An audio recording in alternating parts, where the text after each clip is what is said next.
Nadie te dice que tengas miedo de tu propia sangre, que estés atento a tu propia familia. Desafortunadamente para estos 4 jóvenes, su muerte fue escrita en su propia casa. Ellos fueron asesinados por la única persona que se suponía que los amaba, sin importar nada, y que debía mantenerlos a salvo incluso si el mundo se estaba acabando. Para estos niños, su propia madre acabó con su mundo. Hoy vamos a hablar de un caso tan trágico que conmocionó a toda una nación. El caso de Susan Eubanks es uno que ha captado la atención de muchos. Como un día que comenzó con vítores para los Chargers, terminó con el asesinato despiadado de 4 almas inocentes. Era el 26 de octubre de 1996, un día que siempre sería recordado como uno de los días más trágicos y fatídicos para una familia en particular en California, los Eubanks. Era un día frío en San Marcos, California. El aire estaba cargado con el olor a alcohol, mientras Susan Eubanks y su novio, René Dodson, continuaban bebiendo y sus risas se hacían más fuertes a cada minuto. En medio del ambiente animado en el bar North, Susan y René estaban disfrutando de las bebidas y animaban a los Chargers. Apenas unas semanas antes, ella había solicitado el divorcio contra su esposo, Eric Eubanks. Dodson vivía con Susan y sus 4 hijos. Habían tomado algunos Valium y parecían estar pasando un buen rato, pero a medida que la noche se acercaba, algo cambió. Susan Eubanks y Dodson tuvieron una acalorada discusión en el bar que continuó incluso después de que llegaron a la casa cerca de Cal State, San Marcos. Los dos comenzaron a pelear. Bueno, no es gran cosa, peleas de parejas. No para Susan, ella no iba a dejar esta pelea tan fácilmente. Durante la discusión, Dodson expresó su deseo de dejarla. Sin embargo, esto hizo que Eubanks perdiera el control de sus emociones y recurriera a la violencia. Susan comenzó a actuar como la pareja psicótica sobre la que le advirtieron. Cortó los neumáticos del auto de su novio y encendió todos los faros, en un intento de agotar la batería. Ella comenzó a destrozar su camioneta en su frustración y enojo hacia él, al querer irse. Susan cerró todas las puertas, sin dejarlo entrar a la casa para que él pudiera sacar sus cosas. Dodson, por otro lado, insistió en que ya no quería tener nada que ver con ella y que su viaje había llegado a su fin. Él era un trabajador de construcción y estaba intentando recuperar algo de ropa y herramientas de su residencia. Él corrió a una gasolinera cercana y llamó al departamento del sheriff para solicitar ayuda. Pidió que un agente estuviera a su lado mientras recogía sus pertenencias de la casa, indicando que temía que Susan le hiciera más daño. Esto la enfureció. Se puso nerviosa y empezó a actuar de forma extraña, mucho más que antes. Ella perdió el control de sí misma cuando la ira se apoderó de su cuerpo. Mientras Dodson salía, Eric llegó a la casa. Ellos salieron juntos de la casa y mientras conducían, Dodson le contó a Eric sobre el comportamiento de Susan. Eric lo llevó al bar North, tal vez para calmarlo después de la terrible experiencia que acababa de vivir. Con gran preocupación y pesando mucho en su corazón, el novio le dijo a Eric que Susan se había descarrilado, había caído en una espiral de locura y habló de actos indescriptibles de violencia contra sus inocentes hijos. Se sentaron allí durante varias horas, posiblemente hablando de su comportamiento errático. Está un poco golpeada y quiero que sepas que habló de su y matar a los niños. Esa fatídica noche, el señor Eubanks recibió un escalofriante mensaje de voz de su ex esposa. El mensaje llevaba las inquietantes palabras, «Di adiós», y lo dejaron aterrorizado e inseguro.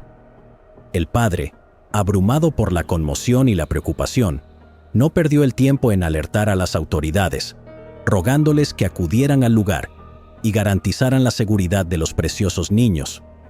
Pero la pesadilla estaba lejos de serlo. Se oyeron los sonidos de las sirenas por las calles mientras los coches de policía se apresuraban a llegar a la casa. Emociones desgarradoras los envolvieron mientras se dirigían al sonido de llantos y lamentos. Una voz femenina pidió ayuda. Los oficiales de policía no perdieron el tiempo y atravesaron la puerta principal, pero lo que presenciaron destrozó sus almas en 1.000.000 de piezas. Era una escena de horror indescriptible. Los tres preciosos hijos, Brandon Armstrong, Austin Eubanks y Brigham Eubanks, yacían sin vida en el suelo, empapados de sangre por heridas de bala fatales en sus cabezas. La tragedia ya había golpeado, dejando atrás una devastación irreparable, y justo cuando pensaban que la pesadilla había terminado, la policía descubrió al más joven, Matthew Eubanks, apenas aferrándose a la vida. Lo llevaron al hospital con la mayor urgencia, pero su destino ya había sido sellado. Falleció en el hospital. La policía siguió los sonidos de llanto y encontró a Susan acostada en el suelo, en un charco de sangre. Su camisa estaba empapada de sangre cuando una herida de bala se hizo evidente en su cuerpo. Susan se había pegado un tiro en el estómago después de dispararle a sus 4 hijos. Una ambulancia la llevó al hospital más cercano. Mientras revisaban la casa, su corazón se hundió aún más cuando encontraron otro niño, pero esta vez no era uno de Susan. Susan había estado cuidando a su sobrino bebé. Gracias a Dios, su sobrino fue encontrado ileso y vivo. En un ataque de furia, Susan había tomado su revólver calibre 38 y lo había disparado a las cabezas de los niños, incluso recargando en un momento. Brandon Armstrong, de 14 años, había sido asesinado a tiros mientras miraba televisión en la sala de estar. En el área de la habitación, lo encontraron con 2 heridas de bala en la cabeza, acostado boca abajo, con su cereal sin terminar esparcido a su alrededor. Los siguientes 2 niños estaban en su habitación, jugando un juego de Nintendo, mientras estaban sentados en sus literas, cuando su madre irrumpió y los mató. En el lugar, la noticia de un acto tan atroz se extendió como la pólvora, y la gente se quedó preguntándose cómo algo tan horrible pudo sucederles a niños tan pequeños e inocentes. Susan Eubanks nació en los Estados Unidos el 26 de junio de 1964. Detalles sobre su vida, familia y amigos no han sido revelados al público en general. Según las autoridades, Eubanks tenía una concentración de alcohol en sangre de 1,9%, que está muy por encima del límite legal de intoxicación. Además, había consumido una cantidad del tranquilizante Valium que excede su dosis diaria recomendada. Este incidente conmovió a toda la nación y dejó a toda la comunidad en estado de conmoción. Después de la tragedia, hubo un gran apoyo para la familia y la comunidad. Se llevaron a cabo vigilias con velas en honor a las vidas de los niños, y los miembros de la comunidad se unieron para brindar apoyo emocional y financiero a los afectados. Se pusieron a disposición de los necesitados recursos de salud mental, y se hicieron esfuerzos para abordar las causas fundamentales de la tragedia, incluida la pobreza, la falta de acceso a los servicios de salud mental y la violencia armada. Los asesinatos de esos 4 hermanos fueron más que una simple tragedia. Fueron un golpe devastador para toda la comunidad. La pérdida de 4 vidas jóvenes, llenas de potencial y promesas, dejó una cicatriz duradera en los corazones de quienes los conocieron, e incluso de aquellos que no. El mero pensamiento de lo que esos niños debieron haber pasado en sus momentos finales envían escalofríos por mi columna vertebral. El dolor y el sufrimiento que deben haber soportado es inimaginable, y el hecho de que sucedió en su propia casa, donde deberían haberse sentido más seguros, solo aumenta el horror de todo. La destrucción de la casa donde ocurrieron los asesinatos solo agrega insulto a la herida. Es como si la ciudad hubiera hecho borrón y cuenta nueva, borrando cualquier rastro del acto atroz que ocurrió dentro de sus muros. ¿Cómo pudo una madre hacerle esto a niños inocentes y aún más a los suyos propios? ¿Qué la hizo actuar tan violentamente y sin piedad? Según documentos relacionados con el divorcio, Susan Eubanks contó un incidente en el que regresó a casa después de pasar la noche en casa de un amigo y descubrió que su marido le había desgarrado la ropa y había escrito la palabra divorcio con esmalte de uñas en el espejo del baño. Mi esposo me llamó Sor. Dijo que debería hacerles un favor a todos y suicidarme. Frecuentemente me habla de envenenar la comida. Le tengo miedo. Registros adicionales indican que Eric Eubanks fue acusado de usar una pala para romper el parabrisas del vehículo de su esposa. y de intoxicarla y asfixiarla. Susan Eubanks presentó sus quejas ante los funcionarios judiciales, alegando que su esposo estaba reteniendo fondos importantes para pagar facturas y escondiendo el teléfono. Eubank dijo que su esposo la acusó de ser infiel, la amenazó con hacerle daño y le sugirió que debía quitarse la vida. Al final de los homicidios, Eric Eubanks estaba bajo una orden de restricción contra su cónyuge durante 9 años. Eric, un carpintero que había sido declarado culpable de violencia doméstica 4 meses antes, fue sentenciado a asistir a reuniones de Alcohólicos Anónimos. Según documentos judiciales, se negó a asistir a asesoramiento sobre alcoholismo y negó tener un problema con la bebida con 2 consejeros. Posteriormente, se emitió una orden de arresto cuando se negó a asistir a las reuniones. Además, fue arrestado bajo sospecha de conducir en estado de ebriedad. Algunos vecinos comentaron que había algunos problemas continuos, mientras que otros señalaron que la familia era reservada y no estaba interesada en socializar. Cuando se trataba de discutir los detalles de los asesinatos, Eric Eubanks, padre de 3 hijos, ha mantenido un perfil bajo.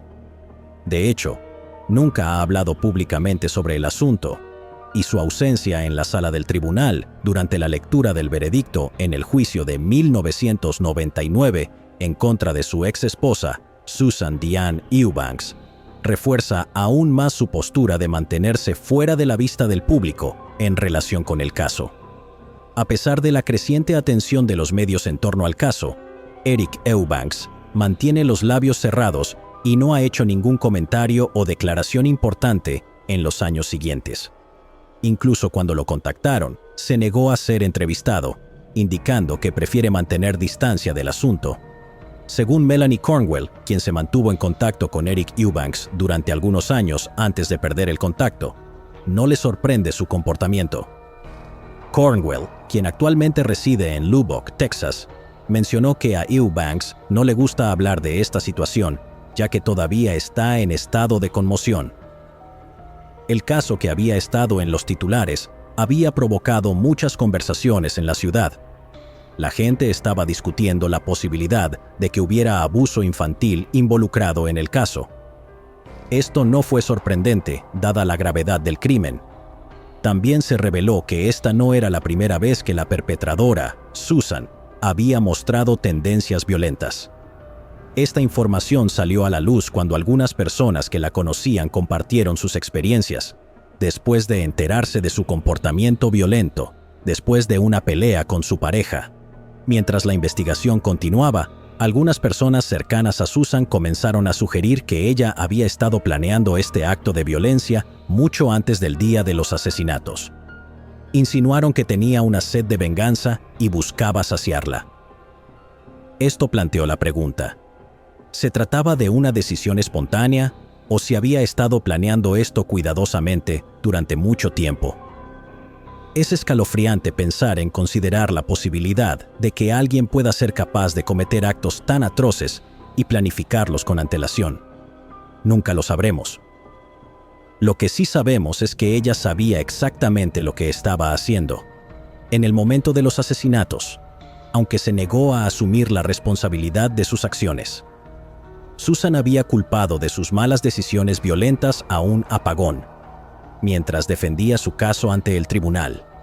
Afirmó que después de pasar todo el día bebiendo con su novio y haber usado medicamentos recetados, estaba muy afectada. Además de eso, estaba lidiando con el dolor de sus angustias anteriores, su divorcio y todas las peleas. Todo esto, junto con su pelea actual con su amante, la envió a un estado mental extraño en el que se volvió sin emociones, casi robótica. Los abogados concluyeron que ese no podría haber sido el caso, debido a que el arma que usó tuvo que ser cargado repetidamente antes de ser usado. Los detalles de ese día revelaron que Susan cargó el arma homicida 2 veces antes de disparar a sus hijos. Tenía que haberse dado cuenta de lo que había estado haciendo con ellos. Si hubiera querido, se habría detenido allí mismo. Simplemente eligió no hacerlo. Después de una cuidadosa consideración, el tribunal llegó a una decisión unánime de negar la apelación automática de Susan Eubanks. Eubanks había planteado varias cuestiones en su apelación, incluidas preocupaciones sobre la selección de posibles miembros del jurado, una supuesta violación de su privacidad mediante un registro inadecuado de su casa en San Marcos, y la credibilidad del testimonio de un testigo experto de la acusación. A pesar de la gravedad de estas preocupaciones, el tribunal las consideró insuficientes para justificar un nuevo juicio o la anulación de la condena original. El juicio de Susan Eubanks por el asesinato de sus 4 hijos cautivó a la nación y despertó profundas emociones en todo el país. Los trágicos acontecimientos que condujeron al asesinato fueron nada menos que desgarradores, y el juicio posterior reveló el complejo y profundamente inquietante panorama psicológico de una madre que había cometido uno de los crímenes más atroces e imaginables. Durante el juicio, el equipo argumentó que ella sufría de depresión y estaba bajo la influencia de drogas y alcohol en el momento de los asesinatos. La defensa presentó el argumento de que Eubanks había sufrido un desmayo o un episodio disociativo que la dejó incapaz de controlar sus acciones. Citaron su historial del consumo de alcohol y medicamentos recetados, junto con experiencias traumáticas pasadas y la agitación doméstica que la rodeaba en el momento de los asesinatos, como factores que contribuyeron a su estado de ánimo disminuido. La fiscalía, por otro lado, pintó el cuadro de una madre vengativa que había matado a sus hijos como forma de castigar a los padres de sus hijos por dejarla.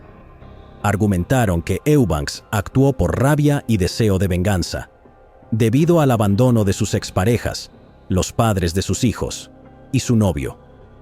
Eubanks tenía un historial de relaciones tumultuosas y la fiscalía creía que su ira hacia los padres la llevó a planear y ejecutar los asesinatos. Estaba alimentada por su ira contra los hombres que percibía que la habían traicionado.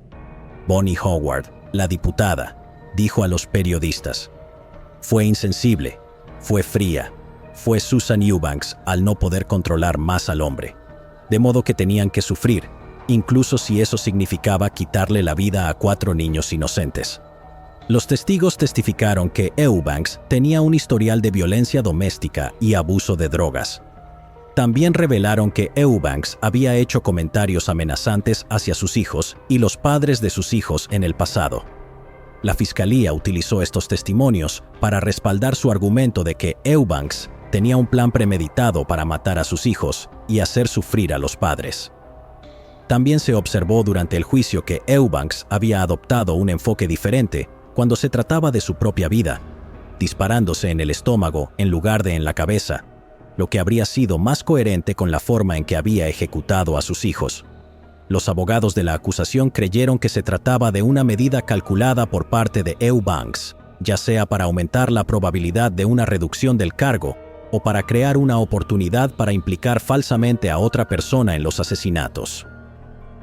A pesar de Eubanks no testificó, su abogado, William Raphael, argumentó ante los jurados que la mente de Susan estaba tan afectada por las drogas y el alcohol que carecía de la intención consciente requerida para cometer un asesinato en primer grado. Raphael aspiraba a un veredicto de asesinato en segundo grado que impediría a su cliente obtuviera una pena de muerte. No obstante, los jurados no estuvieron de acuerdo con las afirmaciones de Raphael. Después de una breve deliberación de 2 horas, el jurado encontró a Eubanks culpable de los 4 cargos de asesinato en primer grado. En agosto de 1999, Susan Eubanks fue acusada de asesinato. 2 días después, regresaron con una sentencia de muerte. El juez estuvo de acuerdo con la decisión del jurado en octubre del mismo año, y Eubanks fue posteriormente trasladada a un centro para mujeres en el centro de California, donde actualmente reside en el Corredor de la Muerte. Durante su sentencia, un mes después, expresó su amor por sus hijos, pero también afirmó que creía que estaban mejor muertos. Afirmó que mató a sus hijos en un acto final de amor, en lo que describió como un intento de asesinato y suicidio. Dijo que hubo muchos factores que la llevaron a tomar su decisión. Mencionó que creció con padres alcohólicos, lo que pudo haber creado un ambiente hogareño inestable. Su depresión agravó aún más sus dificultades y sintió que no recibía el nivel adecuado de apoyo de salud mental. Creía que matarlos era lo mejor que podía hacer por ellos, dada su percepción de su futuro sombrío. A pesar de sus acciones, expresó un profundo amor por sus hijos, lo que hizo que su decisión fuera aún más difícil. El juez la condenó a muerte y permanece en el corredor de la muerte, en el Centro para Mujeres de Chowchilla, en el centro de California. Llegados aquí, ¿acaso no has visto este otro crimen? Yo no me lo perdería,